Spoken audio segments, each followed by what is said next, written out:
Ambe mekalo cliff la bibi juma amnu be kala je mali kono mali ko ko be fulino ko do ko wakati uchugo ya kayo bisimila nga kuna funi okeneka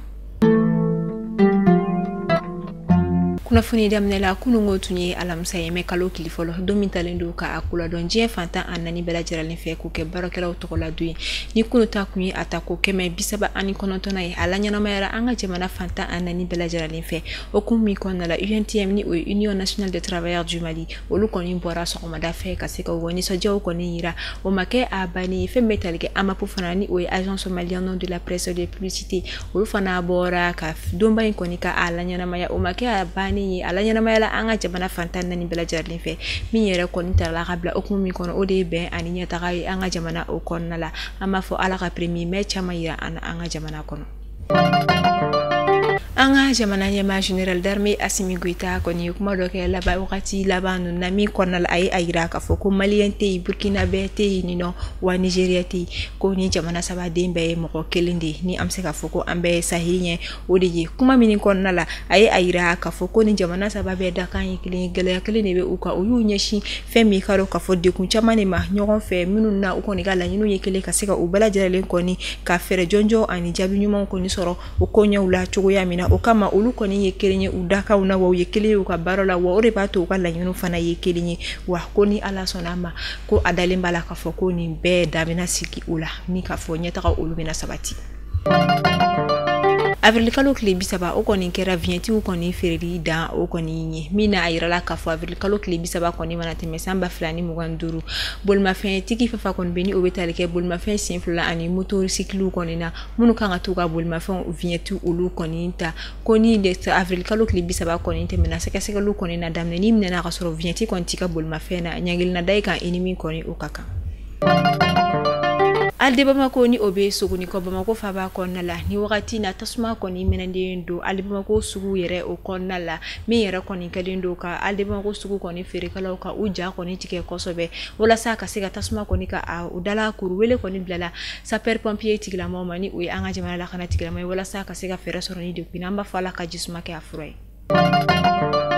ametanga jamana ko rafa fala Tombouctou marabulo konna la Tombouctou dugumi be no ni abe foma ko Alpha Hutaraba ni obe binta gungu cercle o konna la kasangani avril kalo klimo wa ani kono tonte meni tarata du ayirala ka foko tasma koni nyita jifere magasin do koni o mine mi koni kera sababu ye femi magasin tigere ale din wolon fla plager len kumbe magasin konna la akra sababu kelen koni o bonena ani na tasma yere koni mine yoro ola to woro olu taraka ukunda ni olu ye Tombouctou laptan so bayira konna wala saka seka furokelu koni ke ola nga usele ko fe laptan sula ayira ka fofu la fana be no dimi koni manku olula olu fana fatura tuguni o bayira ka fota jifre yoro tigi yere koni adi saba koni de tora ikaro ka foni mashibaina ama fo alaka hineke ba magatola munu koni jokini do alaka no ya kuye ka akishini nyona mashibauma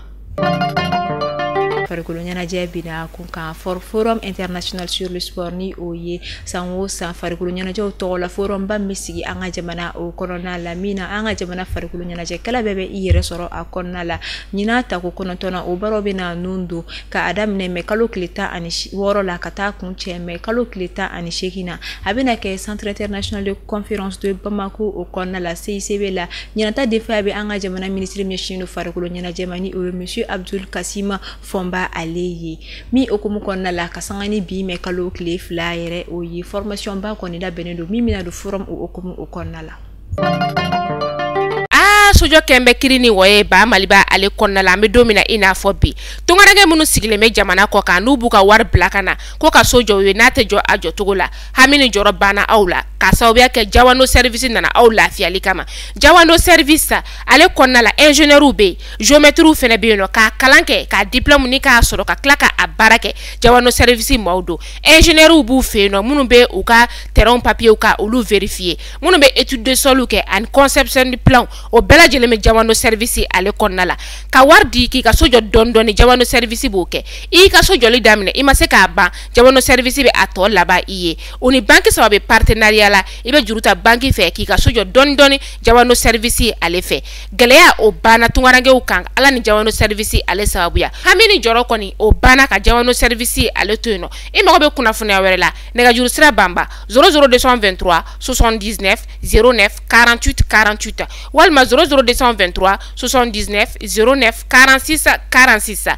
jamano service ka hakilina ye min ye denbaya kelen so kelen couche happy nice ale ye couche ye couche min ni a nana denmansaw olu lafiyali kama couche happy nice a ka magan wa n'i y'a don i den na fiɲɛ kɔni donyɔrɔ fɛnɛ bɛ a la n'i y'a don den na den bɛ nisɔndiya kosɛbɛ k'a sababuya kɛ farikolo o ye lafiya sɔrɔ couche happy nice n y'a don den na ko a ye ɲɛgɛnɛ kɛ ɲɛgɛnɛ bɔra couche fɛ o tɛ couche happy nice ye wa i y'a don i den na ko a ye den worokɔrɔla bɔsi o tɛ couche happy nice ye denmansaw a ye couche happy nice san aw ka galon bɔnda aw maa minnu bɛ yen nɔ ko aw mago bɛ a camion fa santa la u jabala filɛ sotiba sotɛli ko ale masurunya la nɛgɛjuru sira 90 38 54 64 walima 65 66 58 58 couche happy nice denmansaw lafiya farikolo ɲɛnajɛ bina k'u ka fɛn min ye DNSP olu kɔni ye Fédération Malienne d'Athlétisme maaw kɔni ka agrément minɛ o la ni wagati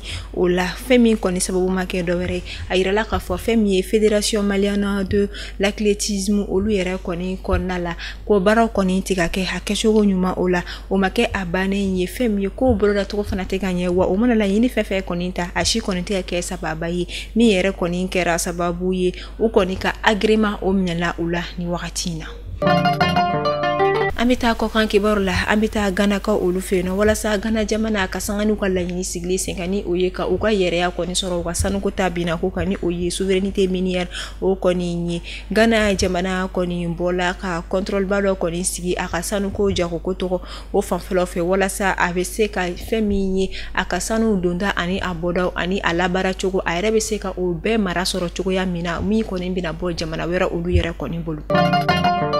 Beta Fransi jamana kɔnɔna la ka sanga ni islamophobie ye min kɔni kala fransikaw fɛ yen ni o ye malien den meni a tɔgɔ Abubakar Sise ni ale kɔni fagala fagatogo cɛjugu la min yɛrɛ kɔni kɛra dusuma kasa ye kosɛbɛ farafiden kelen-kelenna bɛɛ lajɛlen ani ka dɔn ka fɔ silamɛdinɛ tigilama bɛɛ lajɛlen fɛ o de hukumu kɔnɔna la kunungo alamisa mɛkalo tile fɔlɔ fɛn min Fransi jamana kɔnɔna la farafiden ka jɛkuluba min kɔni bɛ Fransi jamana kɔnɔna la n'u ka wulikajɔ bɛnnen don farafidenw kɔni ka akɛ olu la fasali ma u ye rassemblement ba kɔni kɛ walasa ka se ka dusuma kasaya kɔni yira ka sangani ni waliya cɛjugu in kɛli ani ka se ka tasibila kɔni kɛ ka taa Abubakar Sise yɛrɛ kɔni somaw ye min yɛrɛ kɔni kɛnɛ ka jɛkulu yɛrɛ ɲɛmaaba ani a dankan o kumara kosɛbɛ min yɛrɛ la fɛn min ye waliya cɛjugu min bɛ ka kɛ silamɛw kɔni na kɛrɛnkɛrɛnnen la Fransi jamana kɔnɔ ani farafindenw na ka se ka olu dénoncer ka u ka dusuma kasaya o yira.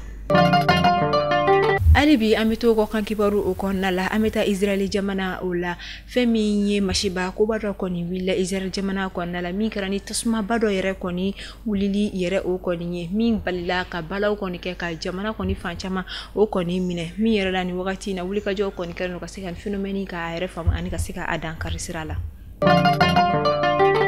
Amunu kun bɛ ka lajɛ ni wagati in na Mali kɔnɔ Mali kɔ kan b'a fɔ aw ni ce a ka lamɛnni ko ɲuman na ni ne bɛ da sigi an ka bi kunnafoniyaw la Ala ka bi juma bato bɛɛ lajɛlen minɛ k'an ka jamana basigi aw kan bɛ a ɲɔgɔnna wɛrɛ.